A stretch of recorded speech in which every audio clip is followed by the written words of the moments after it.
आज के वीडियो में हम प्रतापी खारखेल और सम्राट पुष्यमित्र के बारे में हम लोग देखेंगे।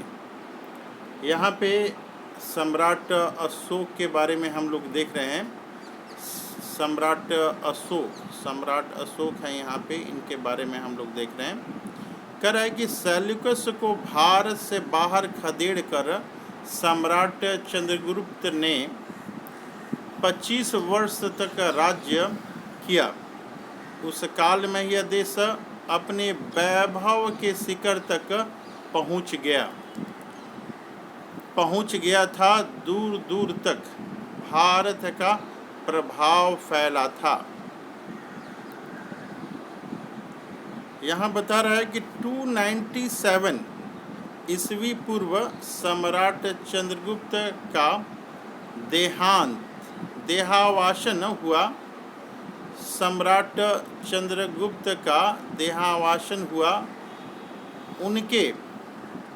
उनके पश्चात उनके पुत्र बिंदुसार गद्दी पर बैठे। वे भी पिता के समान ही पराक्रमी थे। उन्होंने पूर्व से पश्चिम तक तथा उत्तर से दक्षिण तक एक विशाल साम्राज्य स्थापित कर लिया। वे भी केवल 25 वर्ष ही शासन कर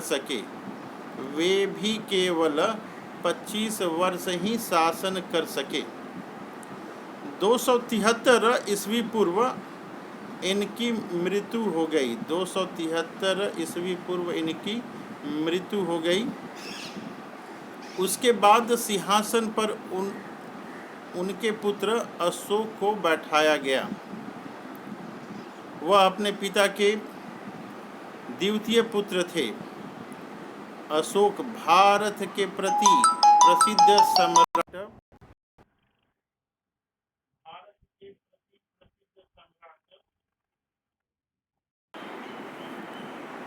यहाँ पे हम लोग देख रहे थे कि अपने पिता के द्वितीय पुत्र थे। अशोक अपने पिता के द्वितीय पुत्र थे। अशोक भारत के अति प्रसिद्ध सम्राट हुए। वह अपने पिता एवं दादा के समान ही शूरवीर योद्धा थे।